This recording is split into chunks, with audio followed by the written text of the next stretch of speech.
Brought to you by Duralast. What's the deal with intermittent misfires? You might have a vehicle that has clearly a misfire, but there are no stored or pending codes. On a test drive, you may feel it under acceleration, but there is nothing in the ECM to point you to a specific cylinder. The first thing to understand is how misfires are detected. On OBD-II vehicles, the ECM looks at crankshaft speed using a crankshaft position sensor. A weak or incomplete combustion event causes a slight change in crankshaft speed. The ECM uses that change along with crankshaft position to identify the cylinder involved and judge how severe that misfire is. But the ECM does not set a code the instant it sees a misfire. It counts the misfire events over a certain number of crankshaft rotations. If the count reaches a threshold, then it sets a code. That is where intermittent misfires get tricky. Most of them only show up under certain conditions like a cold engine, light acceleration, or a heavy load. The misfire may be real, but the count may never get enough to trigger a code. So how do you find a problem cylinder? You watch the misfire monitor while the misfire is happening. On this V6, the scan tool shows a PID for each cylinder, along with a misfire count and a range. That range matters because it shows the window the monitor is using before it resets. The low number starts at 0, and the high number is the total number of crankshaft rotations in that sample. If you record data during a test drive while the misfire occurs, you can look for the cylinder with the highest misfire count and focus your diagnosis there. Most intermittent misfires show up under load because it takes more energy to fire a spark plug as cylinder pressures increase. At idle, firing demand is low. Under acceleration, the coil has to work harder to jump the gap.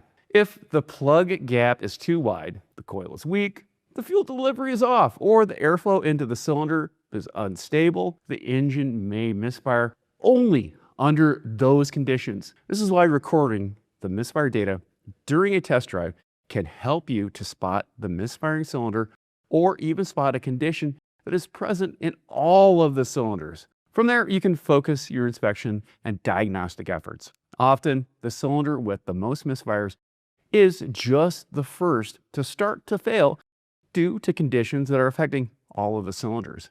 The first inspection point is the spark plug. You can visually inspect the electrodes for gap and overall appearance, but that alone might not tell you why one plug looks different from the others. One way to diagnose the plug and coil is to look at the secondary ignition waveform on a scope. This waveform can show how the coil's secondary energy travels across the spark plug electrodes, or whether it is taking an easier path, such as through the boot. A scope can be especially helpful when the coil and plug are obstructed by an intake manifold. Once the coils and plugs are removed from the cylinder head, inspect the condition of the boots. The boots act as an insulator as spark energy travels from the coil to the plug. Over time, its dielectric properties can break down because of harsh operating conditions. That breakdown can get worse if engine oil enters the spark plug well through a failed valve cover gasket. Do not forget that some misfires can be fuel related.